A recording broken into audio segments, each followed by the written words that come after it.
안녕하세요. 저는 구글 이노베이터 열정 김 선생입니다. 오늘부터는 구글 내 지도로 가지고 프로젝트 수업하는 것을 한번 만들어 보도록 하겠습니다. 자,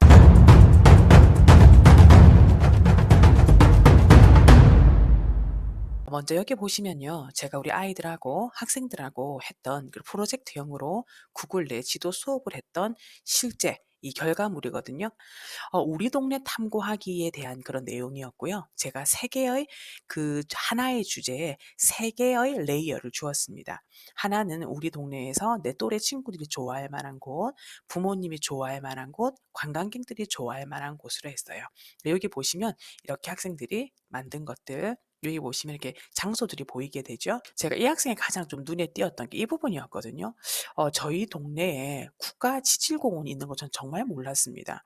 그리고 동네 폐총 요것도 저희가 잘 몰랐거든요. 근데 학생이 이렇게 이 부분에 지금 찾아서 국가 지질공원이 있다는 것을 이렇게 자신이 쓰고 자신이 설명을 해 놓았습니다. 그리고 동네 폐총 지금 보시면 여기에 계속해서 표시가 되고 있죠. 동네 폐총 같은 경우도 이렇게 학생이 조사한 것을 썼습니다. 이 학생은 역사에 관심이 많다는 것을 알 수가 있었습니다. 자, 그러면 구글 내지도에 대해서 한번 알아보도록 하겠습니다. 자, 여기 보시면요. 이 구글에는 지형과 지리에 관련된 도구들이 여러 개가 있습니다. 구글 지도도 있고요. 특별히 구글 지도와 구글 내지도는 다르다고 생각을 하셔야 되거든요. 구글 내지도는 구글 지도 안에 있는 하나의 메뉴라고 생각을 하셔야 됩니다. 그래서 우리가 흔히 보고 있는 구글 맵스 여행할 때 보는 그 구글 지도하고 구글 내지도는 다르다라고 생각하시면 되겠습니다. 자, 그럼 여기에서 구글 내지도 로고는 어떤 걸까요? 예, 구글 내지도 로고는 바로 이것입니다. 이 왼쪽에 보이는 것은 구글 지도고요. 지금 여기 보이시는 이것이 바로 구글 내지도 로고가 되겠습니다. 자, 그러면 구글 내지도의 장단점을 알아보겠습니다. 자, 구글 내지도의 장점은 구글 드라이브에 자동 저장이 되며 공유와 협업이 되고 또 물론 이게 좋은 프로그램을 무료로 쓸 수 있고요. 그냥 딱 한 가지 크롬에 로그인만 되어 있으면 그냥 로그인 없이 바로바로 사용이 가능합니다. 그러면 이 구글 내지도가 우리가 그 학교에서 수업할 때 어떻게 잘 쓰일 수 있는가 한번 보도록 하겠습니다. 바로 무엇이냐면 아까 제가 보여드렸던 레이어가 있었잖아요. 그러니까 주제는 우리 마을 탐구하기였는데 그 안에 레이어를 여러 개 쌓을 수가 있었거든요. 그래서 프로젝트형 수업으로 굉장히 좋습니다. 그리고 이 안에는 학생들의 삶, 아까 역사에 관심이 많은 아이들 삶이 보이고 또 우리가 요즘에 많이 이야기하고 있는 마을 교육 그리고 교과 융합에도 굉장히 좋은 수업이라고 할 수가 있겠습니다. 단점이 있겠죠. 단점은 바로 사용이 그렇게 쉬운 편은 아니에요. 지도를 찾아야 되고 이런 부분이 있기 때문에. 하지만 practice makes perfect라고 선생님들께서도 몇 번 한번 만들어 보시면 저희 안내대로 아마 쉽게 사용하실 수 있을 것입니다. 요즘에 우리가 지속 가능한 발전 목표라고 SDGs라고 이야기를 많이 하잖아요. 그래서 지속 가능 개발 목표 또는 지속 가능 발전 목표라고 이야기를 하는데 우리가 수업 시간에 이렇게 수업 지도 안에 반영할 또 수업 계획에 반영하도록 하는 부분들이 좀 있는데요. 이 부분하고 연결하면 참 좋을 것 같아요. 로컬 텍트 기반 학습 생태계, 그다음에 예전에는 글로벌라이제이션이었지만 요즘에는 또 글로컬라이제이션에서 로컬을 강조하는 부분이 많은 것 같아요. 그리고 글로너컬이라고 해서 글로벌 플러스 내셔널 플러스 로컬이 되는 거죠. 그러니까 세계화 교육과 함께 민족화 민족 교육 그리고 지역과 지역 교육도 가능한 것. 그래서 요즘에는 코로나 때문에 지역에 대한 관심이 많아지면서 지역 교육이 굉장히 좀 강조되는 부분도 있는 것 같거든요. 그래서 이런 요 교육적 흐름을 반영할 수 있는 아주 좋은 도구가 구글 내지도라고 생각을 합니다. 자, 지금 이 내용은 서울의 마을교육이란 책에서 발췌를 하였습니다. 저는 1학년 주제 수업 영어로 만나는 세계 문화에 수업을 했었고 제가 예상하기로는 7차시 정도를 예상을 했었습니다. 이 수업의 목적은요. 영어로 만나는 세계 문화였지만 코로나 때문에 큰 변화가 있었잖아요. 그래서 학생들이 먼저 우리 마을을 밖에 나갈 수가 없었기 때문에 우리가 간접적으로라도 우리 마을을 알아보고 소개하고 또한 같은 마을의 친구들과 살고 있지만 다양한 시각들이 존재한다는 것, 그리고 학생들의 삶이 묻어나는 스토리와 또한 영어를 통해서 이게 영어로 외국인들에게 소개하는 지도를 만들고 싶었고 또 구글 내지도라는 앱은 공유도 해야 되고 구글 드라이브도 알아야 되고 하기 때문에 디지털 리터러시로도 참 좋지 않을까라고 생각을 했습니다. 자, 그리고 이제 수업 차시별 전개를 보여드리겠습니다. 이때 주의하실 거는요, 블렌디드 러닝이었어요. 대면일 때도 있었고, 비대면일 때도 있었고, 혼합형이었고요. 1차 시는 40분을 이루어졌습니다. 먼저 구글 내지도 사용법 배우기에 무려 2차시가 나갔던 것은 이게 사용법이 어렵다기보다 제가 그 당시 대면 수업이었는데 겔탭을 쓰고 있었어요. 그래서 계정이 너무 엉겼어요. 분명히 1 학년 일반 아이가 들어갔는데 그 전 시간 아이 번호가 나오고, 또 겔탭이 업데이트 걸리면 거의 1 시간 다 걸리고, 비번을 잊어버린 아이에다가 대면 수업이었기 때문에 소독을 해야 됐었어요. 그리고 겔탭을 나눠 주고, 또 1 학년이라서 교실을 못 찾아서 학생을 찾으러 다니고, 정말 좀 엉망이었습니다. 그리고 비대면으로 수업할 때는 화면 공유를 통해서 학생에게 이런 방법들을 알려주었습니다. 아시는 것처럼 화면 공유를 통해서 알려주고 아이들을 만날 수 없었기 때문에 하고 안 하고 이거 체크하는 것이 굉장히 힘들었었습니다. 자, 그리고요. 여기 보시면 이 두 번째 검색 시간이 많이 걸린다는 걸 꼭 말씀을 드리고 싶어요. 이게 실제로 학생들이 자기 동네를 잘 몰라요. 그래서 크롬으로 학생들이 계속해서 검색을 하는 시간이 의외로 많이 걸렸습니다. 자신들도 이 마을을 모르는 거예요. 그래서 좀 유익한 시간이었던 것 같아요. 크롬 검색을 통해서 내 주위를 돌아보는 시간이 되었고요.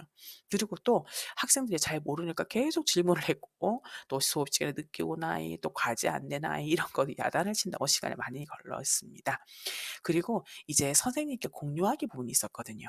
공유하고 구글 드라이브와 또 지메일을 써야 되는 그런 부분도 있었기 때문에 조금 시간이 좀 많이 걸렸던, 좀 약간은 난이도가 있는 수업이었던 것 같아요. 그리고 저도 5 차시 영어로 바꾸기를 하다가 이게 수업이 이렇게 좀 맞물을 했어야 됐는데, 이것을 이제 외국인들에게 소개해 보자. 자기가 썼던 것을 한번 영어로 바꿔 보자라고 했었습니다. 그래서 하나이가 거의 없었습니다, 사실은. 자, 그리고 6 차시는 발표와 투표였는데요. 이 아이들 중에서 이 조건을 다 맞추어서 낸 아이들이 아이들에 한해서 발표를 하게 했습니다. 그리고 또 발표를 한 아이 중에서 아이들의 투표로 최고의 마을 그런 소개하는 사람, 즉 아키비스트라고 선출을 했고요. 그리고 이것을 선출하고 난 다음에 아이들이 그 선출하고 제가 상품을 실제로 카톡으로 쏘아 줬습니다. 이때 그 투표할 때는 비대면이라서 발표할 때는 학생 화면을 공유해서 발표를 했고요. 그리고 멘티미터로 투표를 하게 했습니다. 여기서 보시면 그 최고의 아키비스트라는 게 무슨 말이냐면은, 제가 그때 한 선생님께서 수업하는 걸 나눔을 들었었는데요.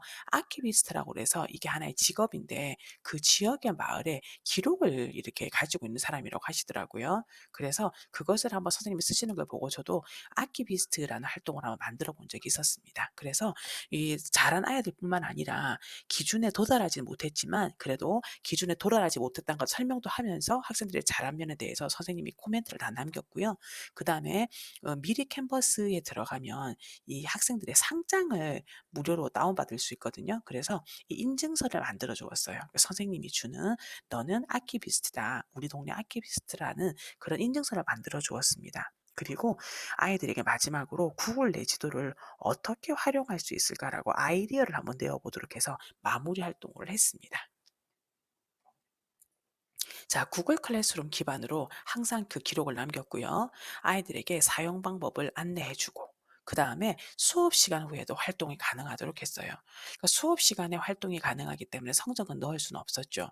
하지만 이게 그 아이들 나중에 생기부 기록할 때는 아이들이 수업 시간에 한 활동 중심으로 기록을 해 주었고, 수업 시간 후에도 왜 하게 했냐면 학생들이 이제 집에서 이렇게 계속 집에만 있으니까 좀 유익한 시간을 보내도록 하고 싶었어요. 그래서 아이들에게 상품, 스타벅스 조각 케이크 1 등, 그다음에 2 등은 명량 핫도그 해 가지고 그걸 계속해서 광고하면서 "수업 시간 후에도 해라. 그럼 나중에 투표를 통해서 상을 주겠다."라고 하니까 정말로 학생들이 주말에도 하더라고요. 그 이제 그 지메일로 알림이 오거든요. 그래서 주말에도 학생들이 활동을 많이 해서 열심히 만든 것을 알 수가 있었습니다. 자, 학생들에게는 정확한 안내가 필요합니다. 그래서 이때는 아까 말씀드린 것처럼 그 온 오프 블렌디드 수업이었고요. 항상 구글 클래스룸에 이 기록을 하고 기반을 하고 있었습니다. 그래서 이렇게 구글 내지도 입력 방법을 아이들에게 정확하게 안내를 했고, 그리고 다 하고 나면 이렇게 설명을 하고 마지막에 우수자 선정을 한다는 것을 아이들에게 알려주었습니다. 하지만 선생님, 중요한 것은 아이들에게 이렇게 입력 방법만 알려주시면 안 됩니다. 선생님께서 화면 공유라든가 아니면 대면 수업일 때는 실제로 하는 방법을 아이들에게 한번 시연을 하시고, 또 이 안내도 따로 있고 이렇게 두 가지를 같이 하셔야지 학생들이 할 수가 있습니다. 자 이제 구글 내지도 만들기로 들어가 보는데요. 이때 이 부분을 잘 보셔야 돼요. 자 기본은 크롬에 일단 로그인이 되어 있어야 돼요. 그리고 PC와 휴대폰 탭 다 가능하고요. 이 세 가지 다 반드시 크롬으로 로그인을 하셔야 돼요. 왜냐하면 제 밑에도 썼지만 휴대폰과 태블릿은 앱이 있어요. 구글 내지도라는 앱이 있는데 앱을 사용해서 들어가면 이게 결과물로 접속이 되더라고요. 그래서 되게 혼란스러웠어요. 그래서 크롬으로 들어가셔서 크롬 안에서 구글 내지도를 검색해서 그렇게 들어가는 게 훨씬 수업하기가 진행하기가 좋았고 그리고 학교에서는 태블릿으로 활동을 하다가 집에서는 PC를 쓸 수가 있잖아요. 그럴 때 PC에서는 앱을 사용하지 않거든요. 그렇기 때문에 반드시 모든 PC, 휴대폰 탭 다 이게 통틀어서 크롬으로 접속을 해서 구글 내지도로 들어가려 하는 것이 훨씬 좋았습니다. 그리고 이 구글 내지도는 두 가지로 만들 수가 있어요. 먼저 제가 말씀드린 것처럼 크롬에서 구글 내지도로 들어가는 방법도 있지만 구글 드라이브에서도 바로 구글 내지도를 만들 수가 있습니다. 자, 선생님, 그러면 다음 시간에 이제 구글 내지도를 한번 만들어 보도록 하겠습니다. 수고 많으셨습니다.